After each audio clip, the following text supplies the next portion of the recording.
سلم تسليما كثيرا. سبحانك لا علم لنا إلا ما علمتنا إنك أنت العليم الحكيم. أستغفر الله الذي لا إله إلا هو الحي القيوم وأتوب إليه. اللهم انفعنا بما علمتنا وعلمنا ما ينفعنا وزدنا علما. biye araba suye hijriya bakele ani kemenani ani binani ani woro saharu zil qada minye hijra sankalo tani kelena bi suye mugani sabanay miladi nasaraw ka jate ba fulani mugani duru sankalo duruna bi suye mugani kelenay mbe dawda bu masjid rajaw ambo kono درسوا الشيخ الإسلام الإمام محمد بن عبد الوهاب أكا كتاب كنو كتاب التوحيد بندمي ناكو كفندو نونياو شركو نونياو دوكو بانغاني درسوا تمناني دوفو بندا اندامنا لا بيكو قال أحمد حدثنا محمد ابن جعفر حدثنا أوف عن حيان ابن الآلاء حدثنا قتن ابن قبيسة عن أبيه أنه سمع النبي صلى الله عليه وسلم وأكو علي من نبي ماما على كتنونا كشباك قال تشيرنكو إن لي إيافة كوميني كاكونو جري كابو أنولا أمبنو فرنفانسيا سرحو كونو وترخى أني كترنشي دوغو كولوكا وتي أراتان أني تريا من الجبت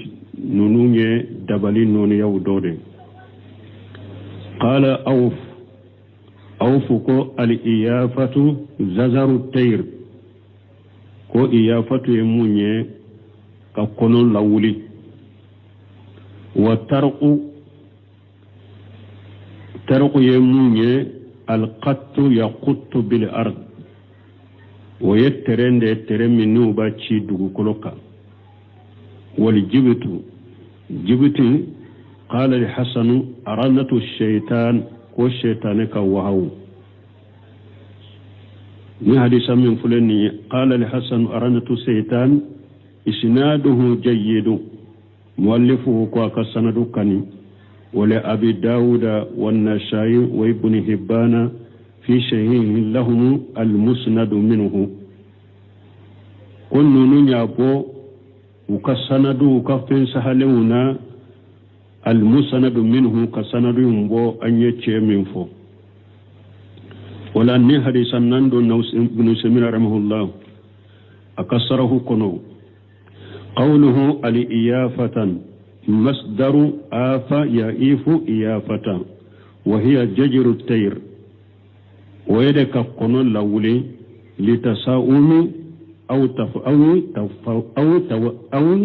تفاولي كقنون ولي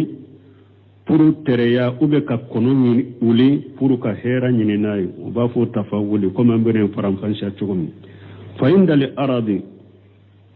arabu fe qawaidu fi haja li amr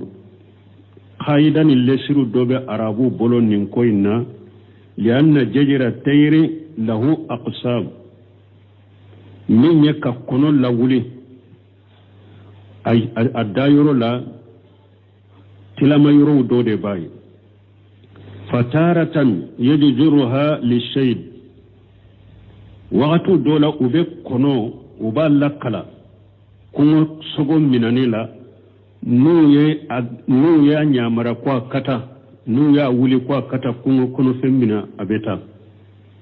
kama qala ahlul ilm fi bab ash-shayd komi doni ke bawo yo fo chogome kuma kono sogo fagali bondawula inna ta'lima tayr ko kono la duniyali munye minalila biya anyani jazira ija jujura niko akata abeta niko akajo abejo فهذا ليس من هذا الباب mais min cogoya min fulen ni o donku o tenni babu kono muallifu kambe kono wulili minna ninte mais arabu fe kono wulili dore ninye kala dege minali cogola komi shege dobe shege mina kamara kala dege minalila nu ko ta abeta nu ya abila ko kata uballa dege nu ba nyamara kata yuro mi ba laddege kuma dola nu yo fo dora beta nu ba fa ka joy ba soru ya laddege kuma dola nu fora dora bejo me oten ni bonda kono min fana jojiru tayru doye ne bonda ni ten ni bonda kono ni bonna la nyini toma wataratan yuzuru tayra litasawumi awi tafawuli wakati dola ube kono wuli nyuma nyinini kama ube juguma nyinini kama faija jajara ta'iran wajahaba shimala tasaama nu yana na konola sasa rabu nu be tama nu na konola ube konola wuli bonni kono taran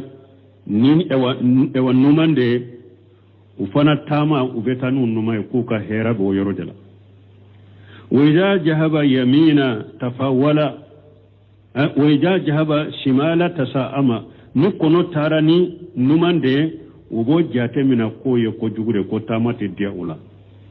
nu ye kono muli konen wuli la panna tarani numande ugo jate mina ko jugude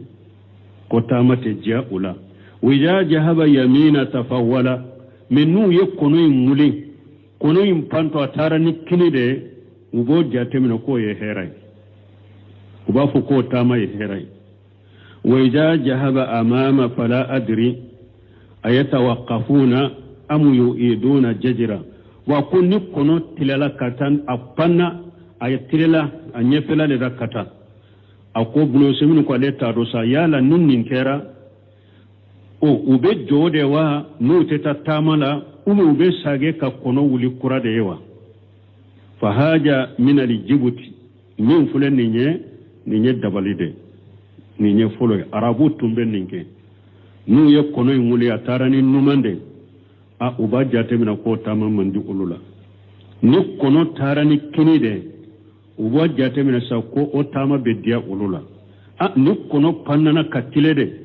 a ako adawla ube tama yumtoye ube adawla ube sagi ka kono nguli kurai puru num fula kono la ka kelendeke mon ni nye dabali noni ade fule ninye ninde ايوا الإيافة قوله ترقى فسره أوف ناكو ترقى أوف يتوسير بأنه القط يقط في الأرض كو يترن نو بترن نو باتشي دوغو كولوكا وكأنه من الطريق من طرق الأرض يترقها إذا سار عليها أبكم كشرا وبافوش ايوا سيرا نهدا مدين تامنا سيرا كاري ubafu dugukolo minni tamana shirakare ubafu yetruquha ijasar alaiha ubafu ko atamana shiraka aye ewa senna no tora shirala tumami na tamana shiraka wa taqtituha mislu al-mashi alaiha yakunu lahu asru fil ardi ka asri sayr alaiha terenye munye nu yeterenci dugukolo ka teren no be to dugukolo ka komi ni hada maden tamana dugukolo ka isenna no be to ala chogomi terrain fana nu ya ci terrain no be to du ko loko chogola donc taraku minana ode parce que tar o yede shira ko shira mamunna ni hada madembe tamaka ibe tamaka ise na no be tola ode ato ko shira ma shira tama be kaka senna no be tola wala nu ye terrain fana ci terrain no be to du ko la comme ni tama kela ni tama na du ko ga senna no be tola chogomi wa mana alqat bil ardi ومعنى القط بالأرض معروف عندهم ومن ينتريتشين فنا يدوكو كلو إنكا كترينشي دوكو كلو كادونين دو أوفي يضربون به على الرمل على سبيل الشهر والكهانة وبي أرمل دو غوشنا نوبا فل لاترو وبي لاترو دو غوشنا ترينشي ليه دبالي بلوكا أنيل إيوا فللي بلوكا ويفعله النساء خالبا لو شمر رحمه الله كم مسو دباك كachaya aramuli telenci aramuli latru akum musaude tumbake kachaya wala adri kayfa yatawassaluna ila maqsudihim me akwale koni tado terenci li kononana ubeshe ubu kala nyini surala chugome ato konedo wama yajumunahu min ilmi qaybi anu ube wa kodogolen galon kodogolen min galon fo kodogolen dole min galon fo terenci lila ube kodogolen koni dona e chugome ako ale todo wa annahu sayahsulu kada ala ma huwa ma'ruf indahum wonu yetrenci a uba fo nimbeke fenka femmin done du bolo chogo min nisra min done du bolo no yu ka terenci ubu kala nyinin ko ni soro terella chogo mi ube be ko dogole indone terene chogo male todo ube ko dogole mbingalon fo uba fo nimbeke ube mi awa min done du ubolo wa haja naw min ash-shihri min noniya min fana fulen ni nyen dabalide amma qatul ardi liyakuna sutratan في الصلاة أو لبيان حدودها ونحو ذلك فليس داخل في الحديث من مغمي يترنشي دوغو كولوكا فوروكا كيكا سطورة دي نيبه سالي إيادو حديثاو دوبنا كون نيبه سالي كا سطورة كي هاري نيما فوي سورو يكا ترندوشي كو كيكا سطورة وكوني مغمي يترنشي دوغو كولوكا فوروكا كي سطورة دي يرما نيبه سالي ube iye terendo ci pura kake dugukolo danya kake ewa danye dugukolo fula ni nyogonche dugukolo fula dambe dona ye chogomi terenci kunyo ode bashi tola de o te donni hadisa kono o terenci te donni hadisa kono ninye ewa laturu danaw ni aramuli danaw ka terenci hadisa la nyini bo ode ma o ye dabalide fa in qila nuko qad sahani rasulillahi sallallahu alaihi wasallam nuko asabatiran nabi nyuma borala katanuna kisibaka anna nabiyya min al-anbiya'i yaquttu ko alakan nabi nyuma do kwa tumbe terenke wa qala tiden ko man wafaqa qattahu fajaka ni mo min ka terenki benna nabi nyuma tere ci tugoma odo ko tiden nyanni hadisa fu o ni mo min yinyin karanni hadisa la jabu beke munye qulna yujabu anhu bi jawabayni ako amba fuma ambe ni hadisa jabu ni jabu fulay al awwal jabu fulo anna rasulullah sallallahu alaihi wasallam allahu bi amri la yatahaqqaqu al usul ilayhi cidenye nabi nyumun kattere ndewa ndoni anin min tabbe nan na nyuma tin terema odo cidenya adilo fendo de la femmi mote se ka o haqiqama liannahu qala parce que ciden ko man wafaqa qattahu fajaka akoni mo min terein benna nabi nyuma terein chogoma odo o ma yudrina hal wafaqa qattahu amula bo mumbo an la dunya ka fu e ka terem benna nabi nyuma ka terem uba ma beama ambo do chogodi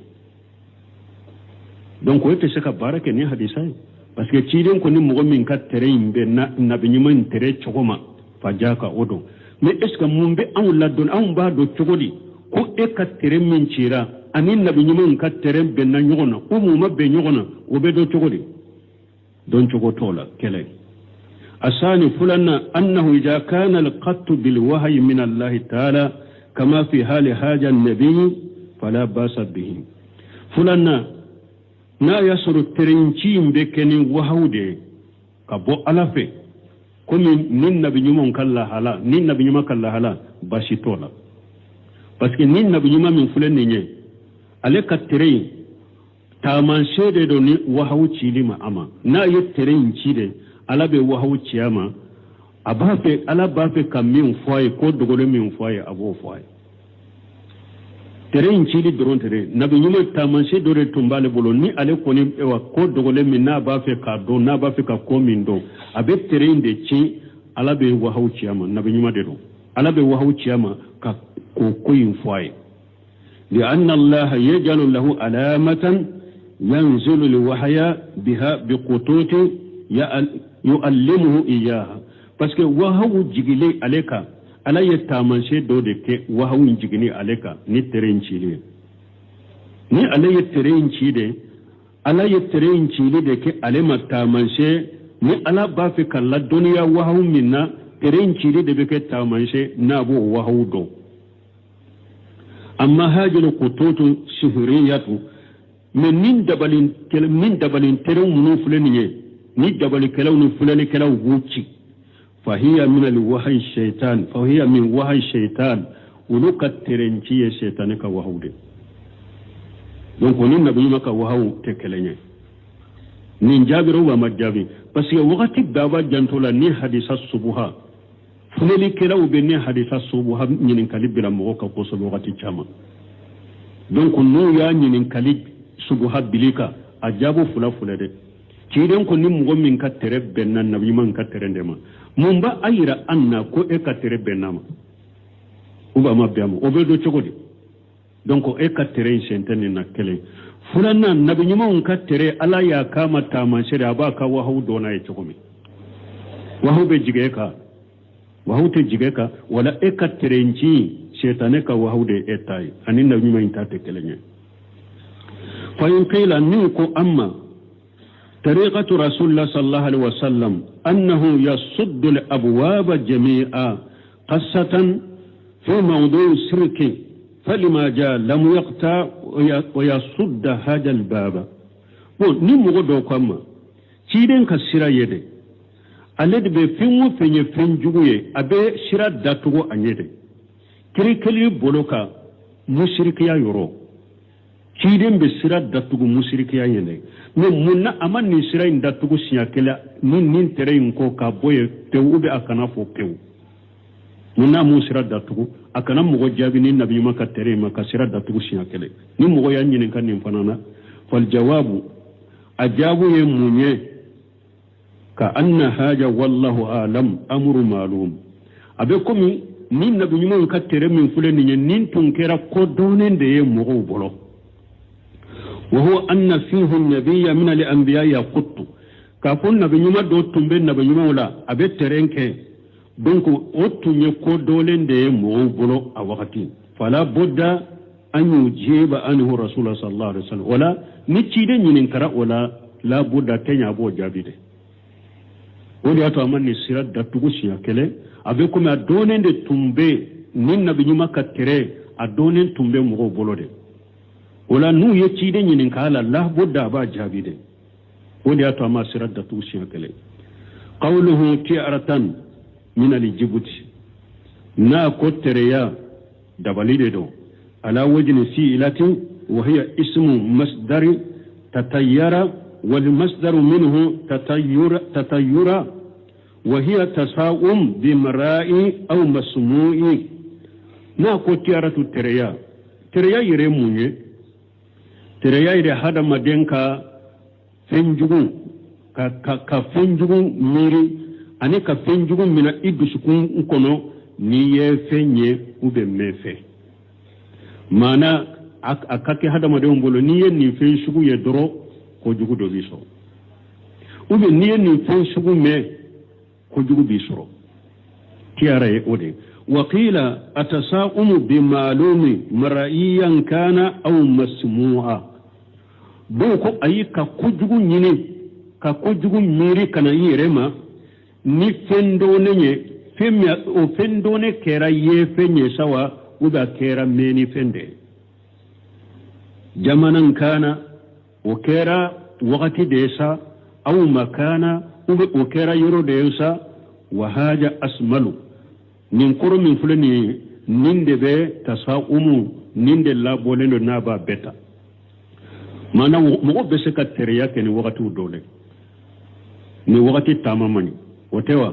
mo be se ka teriya ke ni wakati uye mo be se ka teriya ke ni yoro ye ni yoro tali mani a ube ni mo ye sojo ni yoro lai kan na fulo be ba teriya be ke na uga te kenai ninde na ka fu ko teriya de ka fenjugu miri fendola femmin donende o kera ye fenye sawa o kera meni fenye sawa ko de toye ko teriya wala tereya bata sisa tereya besika ke wakati ula tereya besika ke yoro ula فيشمل ما لا يرى أو نين كرو من فلتريا فولي من فلن يمانا من فلن نين بفنت حرم من تي ولا يشمل أبفنت من تي مي أبفنت من بي من تي أبفنت من تي مي كتتير بجماني كم مغمون بتريا كني وقتوية ni wakati furumani ni wakati tamamani udo misaliya bena sarahu kono wa asilu tatayuri tasawum teriyal lesriye munye mana ko jugu mirile katirema lakini udifati ila tayri me uya sagi kata kono mamunna lianna qaliba tasawum inda al-arabi bitayr parce que arabu ka ko jugu chama mirile ka kojugu chama we kojugu chama miri femmi na kosobe bolo we kono de fa ulqat bihi wala uye koyindilo koloyina wa illa nu'te fa inna tarifaha al-amma teriya adoni globally alla doni globally atasawwum mana hada maden ka kojugu miri kana yirema bi mara'i aw masnu'i aw malumi ika kujugu miri kana irema nife wa fenye tay mimbe ye ube mimbe me ube mindonendo tere yalla nyini yede akoro globally ye ninde me uya adilo kono la munna arabu chama utumbe kujugu miri kono de la katema beka wa kana li arabu tunkera yatasaamuna bitayri wa bijamani wa bil makani wa bil asqas arabu tumbe tere yake ni konoye ube tere yake ni wakati ube tere yake ni yoroye ube tere yake ni hada madenye wa haja min ashirki kama qala an-nabi sallallahu alaihi wasallam ni nyem mushriki ade ko mi chide nya fo chokumi ube tere yake ni konoye nu ye kono wuli sisa na tara ni numa doro uba fu ko tamate jawlula nu tara o tama doro ko jugu busoro ube tere yake ni wakati do bafu ni furula ola doroite heraso ube tere yake ni yoro doye ni yoro inkoni ni etarae ite heraso ube tere yake ni hada madunye ni usemene bena misalia dofo abe do bolo ko abe haketo mogo munu nyawu dafalento ni bora doro ko ni nyakele benna doro ko ika donte jay ka sadi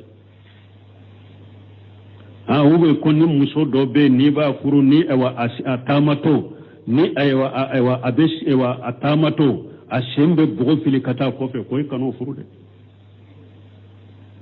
ube tere yake ni hada madawni nonu ni shirku de wal insanu hada madai ija fataha la nafsihi baba tasaumi dagati alayhi dunya hada madai ni tere ya dayele kana yire majambe koroila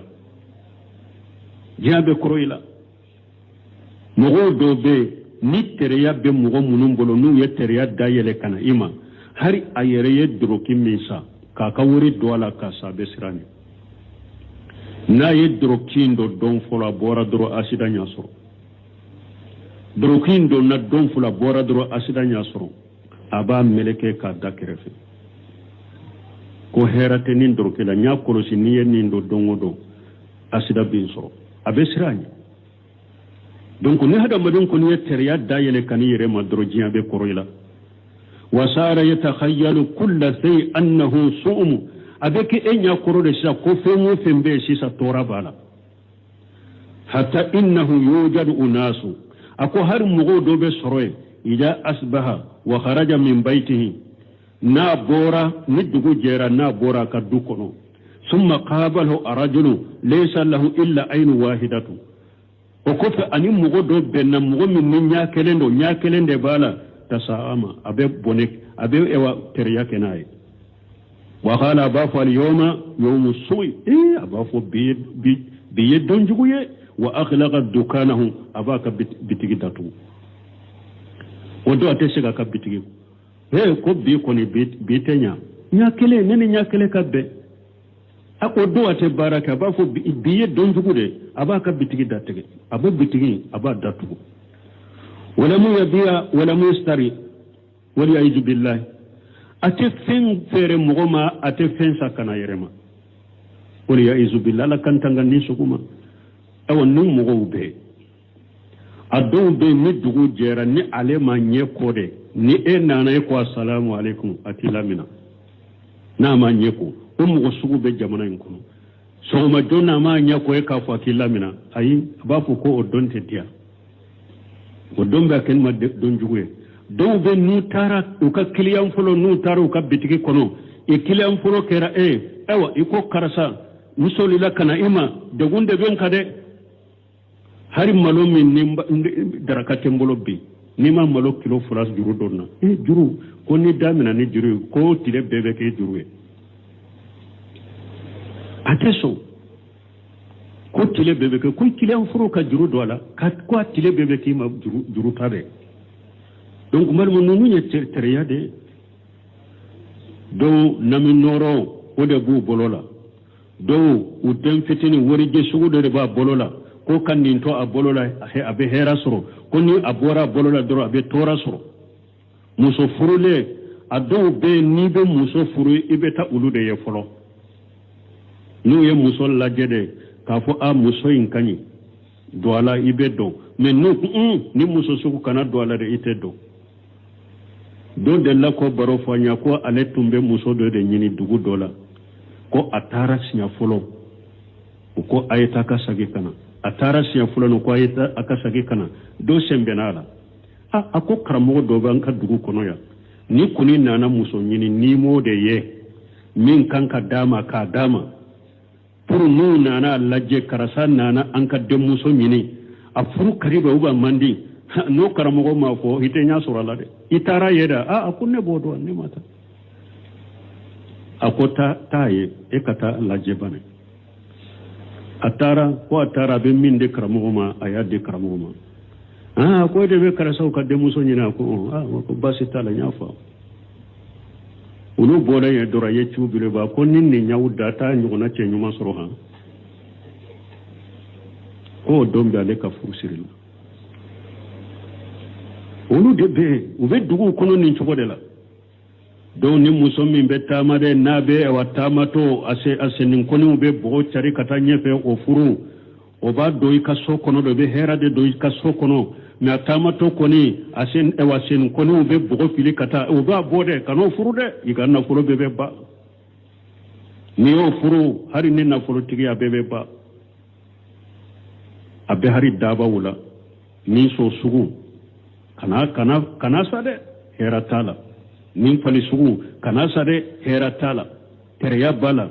ni sadro bada joli de ba nofe donc nunu nye musirki yawde tawa ka hada maden ton nunun bi ka hakilila jiya be koroyla de parce que fuiste sisa ni ebese ka do ala sisa fuy ka hakili be fendo dima esga hera be ni narba be hera tala jiya de be koroyla nunun de togo ko tereya wa kana ba'duhum rusamunu ko dola kilun tunkera yatasa'am bi yawmil arbi'ai ubetereya keni araba donye o yaqulu bafo innahu yawmun nahsi wasumi ko araba donye ewa ko jugu donde tereya donde do ko jugu donde do haram fitinu bafo ko araba ko ewa kalo araba laba ko kunte di kalo araba laba ko kunte di ala o tumbe donc be tereya keni araba donye ko don jugu de do o tumbe mogo bolo hari sisa be mogo do bolo araba do hari sisa be mogo do bolo uba jate don jugu ye tereya do onu awo ikunte di ubo fo aunta utumba fo nye ko kalo araba laba kunte di abe do bolo araba do don jugu do kunte di ala ومن من يتساءم بشهر السوال دو ube tereya keni sawalu kaloy min sungalo ewa sungalo salli kalo do tumbe tereya kenai wala shiyama fin nikahi kuma mana furula utunte furu ala وقد نقلت عائشة رضي الله عنها حاجة صوما من تريا من فلن أم بايشة ين غرجا كبوي لأنه صلى الله عليه وسلم أخذ عليها في السوالي وبنى بها في السوالي parce que an ba shetu cide nya furusiri salli kalore sungalo salli kalo cide nya an ba sheta furusiri odela adonna ni an ba sheta uye sungalo salli kalo dela fakanat taqulu an ba shetu tumba fo ayyukun kana ahaja indahum minni atumba fuye yala ciden ka furu muso juman be awla ni akadi ciden ye kanebo parce que mun tumbe arabu bolo ko ewa minye ewa sungalo salli kalo ko ni muso ni furla ola ko iceti kanu ko icete kife ko ati kanu tumbe tere yake no o kaloy amba shetu yo gurja kabu bolo amba shetu ko ako tinyatola ako ciden yale furu siri sallikal sungalo sallikalo de la ciden donnane alaye sungalo sallikalo de la muso site ciden ka muso la be min fe kale bo wal jawabu rusul ko tamam ba se to yinu ako jombe awla ciden be min fe komin ne bunya semini ko wal jawabu la ahadan mo site ciden be min fe komin amba sheto fal muhim anna tasawuma ينبغي للإنسان ألا أن يترى له على بال مهم يمني من تريانيه أكاك هذا مدى من تريا كوم نفلنيه نونون كان بلي حكي لا تو كان نونون بلي كحكي لا كان ميري نونون كان نونون بلي كحكي لا لأنه ينكد عليه عيشه parce que ni nunun bili ka حكي لا دور أبيكا أوانيانا ما يرد دوري بولوري فالواجب الاقتداء بالنبي صلى الله عليه وسلم حيث كان يؤجبه الفال من واجب لندانك أنك تشيدن للدغ ترياتون تشيدن بلو مي كهيرا جيغني مغوي كهيرا ميريني مغوي أتون كدي تشيدن تفاول يموني ني تغنيمان دومي درو وني نسونجا إنو ميري هيراي مثالي لا cide tumamu ya akale kudebiya ci tumba ke katemani kurashigan kauce ciden ka ciden bena mbeta cido fuye ulu pana ka ciden do bena cido fo cidenye fo tumami cidenye suheli na toye akoko noyara suheli kura arabu kana suheli arabu ka noya akoko noyara wala ciden tumbe nunu na nyuguna fe ninde tafawulu ye فينبغي للإنسان أكاك هذا مدني أن يتفاءل بالخير ولا يتساءم إكا هيرا دي ميري إكا نتوكا جغما ميري توكا هيرا دي ميري وكذلك بعض الناس أبو تشغل مغودو إذا حاول الأمر مرة بعد أخرى تساءم بأنه لا ينجح فيه فيتركه مغودو فنبي نو يكودو uye alla nyini ka kodo ke uye kodo ke udonna kodo la ka ke amanyana bo udonna la ya ka amanyana bo tere ya ba sorabo point to yesha kale aba fun ka herate min ko la ba to yesha kale wa haja qataw no semi ko rahima la ko ni ni qataw fa kullu shay tara fiha al maslahatin fala tataqasa anhu fi awwal muhawalati akoko ni yere ya don ne kan masalaha bin nun ko kelila ko aye ko in ke siya kela amanyana bo kanu ko in toy kana toy ko pasge nyan la ni ka ke siya kela amanyana bo ka toy wa hawili marrata ba'da ukhra hatta yaftahu Allah alayka e ka to ka keke ni ya ke siya folo amake sagi ka ke fo wakati mi alaka dayele ko ba ko min e wa misale subawi nahaw domba ngana ayin nahaw kala lidda mina agdesra nahaw la pew adesra pew fo ayin nahaw kalanda bila me dondo la ko ayed dinginye doye dinginye asigira be dinginye laje dinginye abafe kayele kogodoka ni dinginye nyere la kata na yele la kata na abafe kashe kogo sanfe abebbi dingiri mbe sagi ka kogo mina ka yele kata na tara abebbi atto asigira kallajete fo do e wa sendola dingiye nyerela kata fo koko sanfe akon nin fana yin jija na haula mbado do ba fo nin chokola do be qisa in fo chokola nyame Sheikh Salihu ala Sheikh ko anana jidela jibe bo kulu sanfe kulu wore dalendo jimbe tonni kulu inka jiba ke ka tonni kulu minka fo ji tonni minka fo aye wobo kulu ina ako ewa nin kulu ma ewa ne dusukun jalente ka nin kulu imbo koy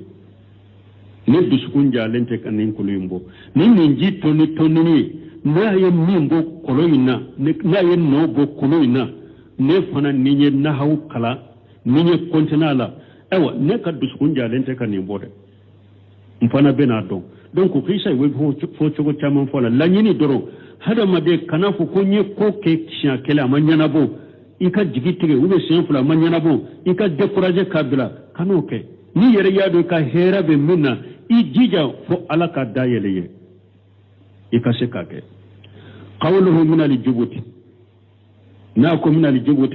سبق في الباب قبله التمنى بندل النية أن عمر رضي الله عنه وعمر بن الخطاب لك جاكبواما أن الجبوت شهر عمر كو جبتو يدباليد وعلى هذا تكون من للتبعيد على سنه وليست للبيان ولا من الجبوت من بك للتبعيد ما ندبالي دوريدو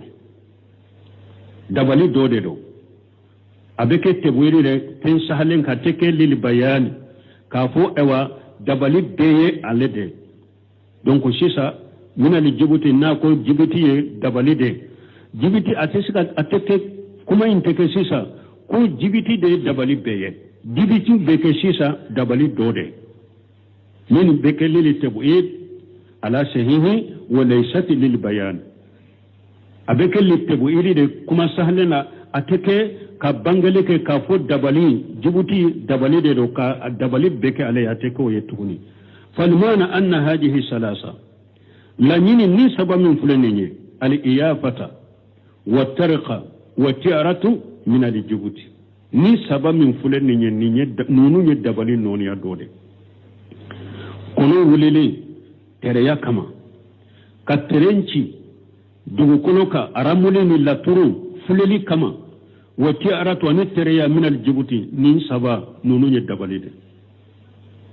dabali fana anko dabali adoye kafiriya de adoye haramu ye kabaira junubu wa ma qawlu al-hasan ni al-hasan ka kuma al-jibutun aranatu shaytan qala sahibu taysir al-aziz al-hamid ni al-hasan ko jibuti ye shetane ka wahaude taysir al-aziz al-hamid tigi oko lamu azidu fihi kalaman akoko alima kuma sorunina wajahiru anna ranata shaytan ay wahyu shaytan akom mimbe bange ranata shaytan e munye shetane ka wahawu fa hadhihi min wahyi shaytan wa imlaihi ninye shetane ka wahaude ani shetane na be min kala muhuka wala sakanna alladhi yatalaqa amruhu min wahyi shaytan shikatala mu'min ba ka kumbe nyogonya ka bo shetane ka wahaude la annahu ata nawwa min al-kufri wattigla moye kafiriya noniya doke wa qawl al-hasan jaa fi tawsir ibn kathir al-hasan ka kuma min fulani أنانا بنكسر كالتوسير لا باللفظ الذي ذكره المؤلف أنانا ناتشغل لا مؤلف ناتشغل من فوق وهو شيطان وجاء في المسند باللفظ إنه شيطان أرنة شيطان ما أنا مؤلف يا ناتي أنانا بنكسر كنو كم مؤلف يا ناتي شيخ محمد بن الوهاب أيا ناتي تشغل أرنة شيطان أنانا بنكسر كنو وجاء في المسند من أنا مسند أحمد كنو باللفظ إنه شيطان كافو شيطان ديرو الجبتي إنه شيطان ها دونك هنا أنا مسند أحمد كنو وجه كون الإيافة من الشهر من يكونوا وللك كالدبلية أن الإيافة يستند فيها الإنسان إلى أمر لا حقيقة له هذا ما دم بيسم بقدر لا كنوا مولي كومي حقيقة لا فما جاء أن كون تائر يجهب يمينا أو شمالا أو أماما أو خلفا من بهذا ما إيوا من يكونوا كنوا فاني كتا كننا ube kata numana ube kata nyefe ube kata kofe mumbola mumbo ke ko be hera ses mugoma ube tora la se mugoma fa haja la asila lahu ko min fulani ye lesirite nina o kan ni kono pana atara kinina ebe hera soro ube atara numana ebe hera soro ube atara ewa nyefe ube tora soro ube atara kofe ube tora soro lesiribe nina wa lesirite nununa walaysa bi sababi sarai wala hishi silamiya kasariya sababu teninye ewa wala hishiya sababu munun baye fana min tula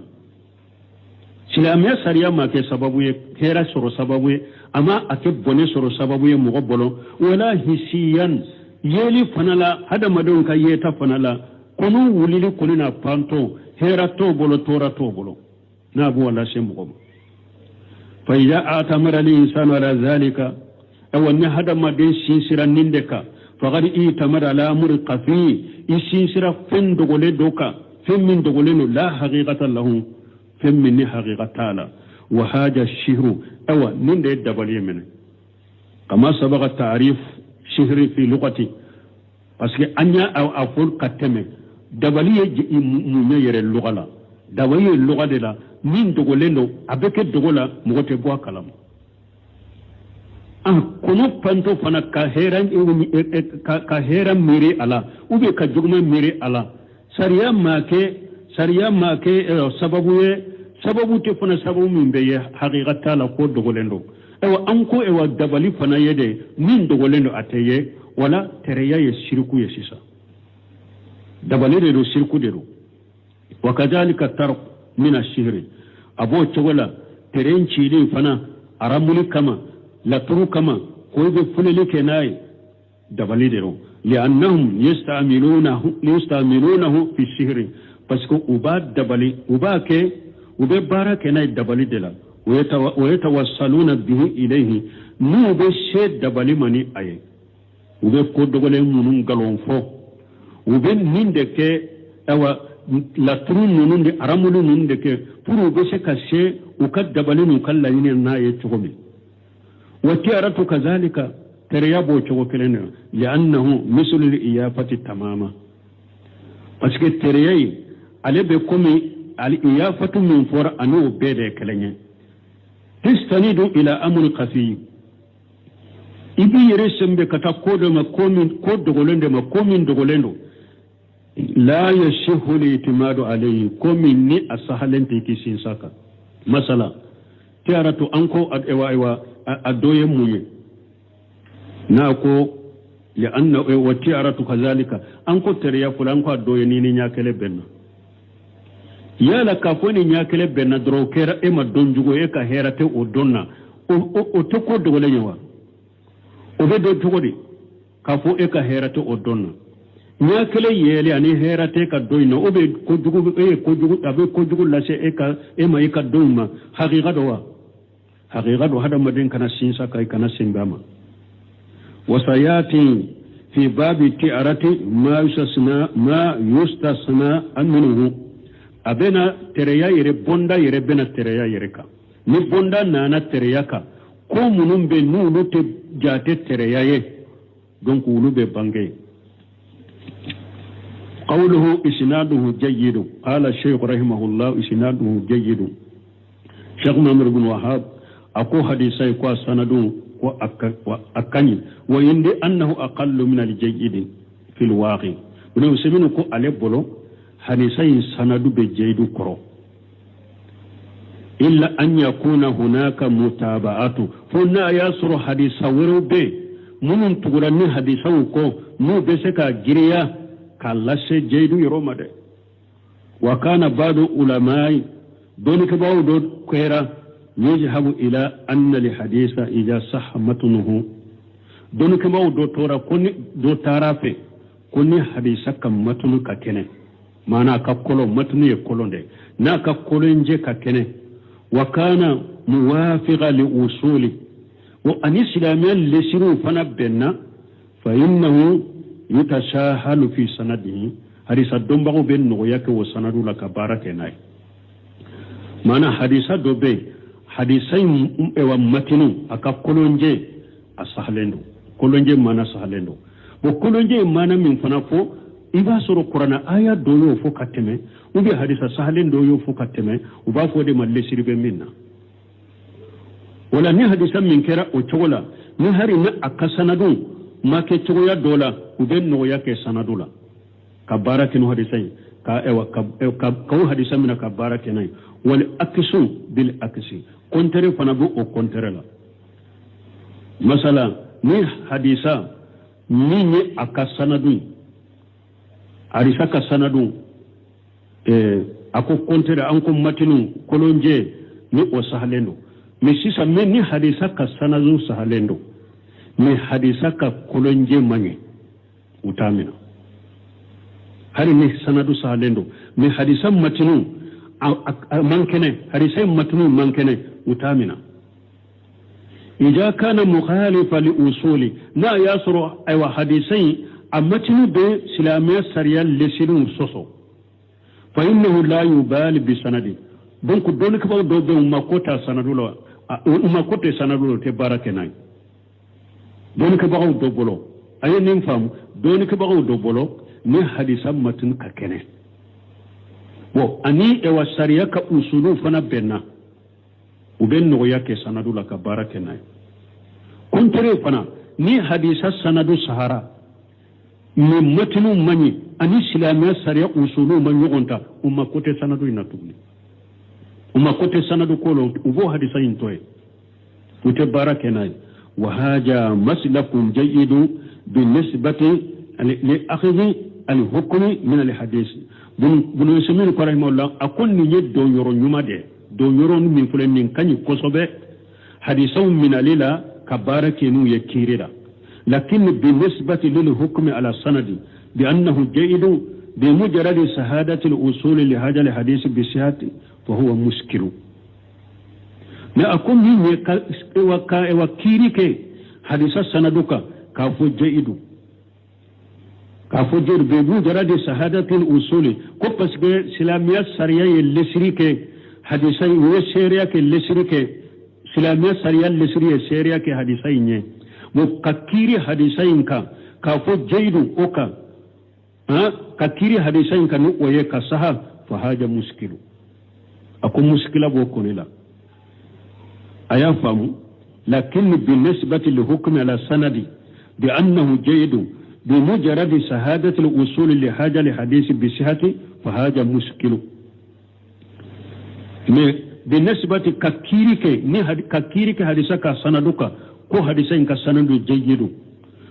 كو فسك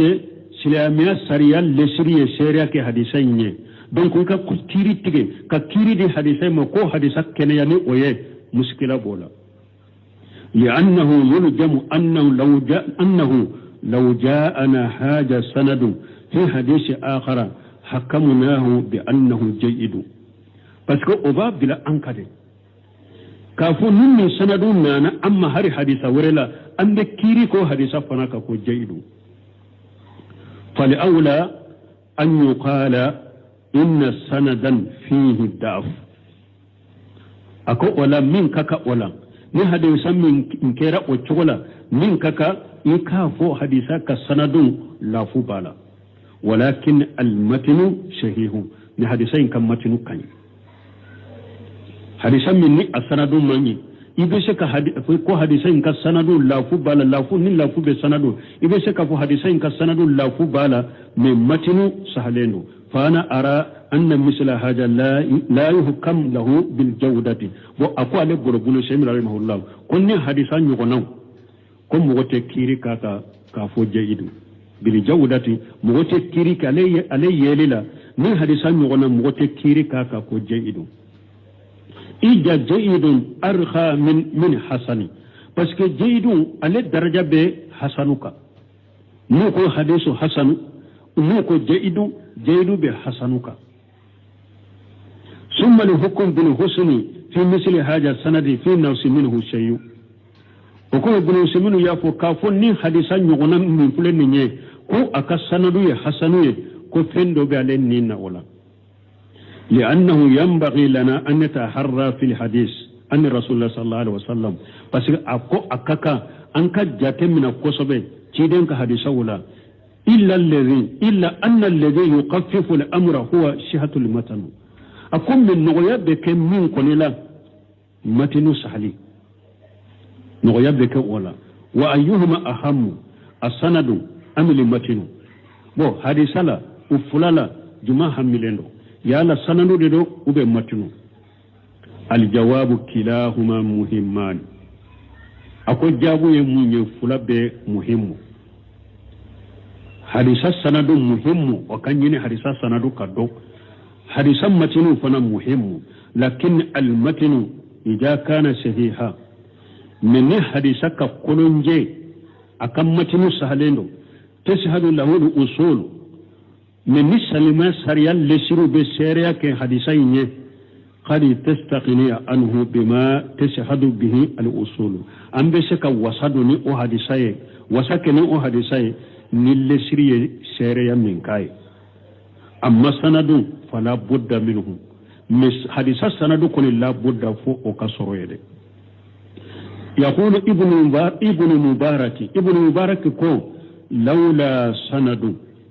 لقال كل من سا ما سا أقول لي سند تنتي نان تنتي سند جاتي يالا ني سند ككنه وبن ني سند من كنه مو تنتي جاتي مغمي من كداي من كدي مغمي أتومبوفو ni sanadu ko tunte min kadi minye la khala kullu man sa mugo na yija ibe fenfo ma sa minyeja ni sanadu ko tunte min ni sanadu ko bala ni eye kuma do fo eye adu sanadu be sege itika kuma fota iti jantola wibi jantola wala ko la sanadu jate boka kosobe me matinu koni na kene yara bo ewa usulu ye seria kene matinu nye nogoya beki sikake sanadula men hadisa koni sanadun ewa ni ode ewa hadisa sanadu koni ni akenera matinu mani ewa ani usulu man yugonta ko ibo saha muskila bola parce que hadisa ka sanadu muhimu aku be hamilendo de me sanadu ye muhimu ye kateme matinuka parce que ni matinu koni keneyara donc usulu ye abbe nyugonya ambe se kan wasaro hadith sala kabara kenai wala fala budda minhu amma sanadu fala budda minhu me hadisai sanadun koni fo kasoro hadith sala de fo sanadu koni kasoro hadith sala ni sanadu masoro hadith sala ibnu mubarak ko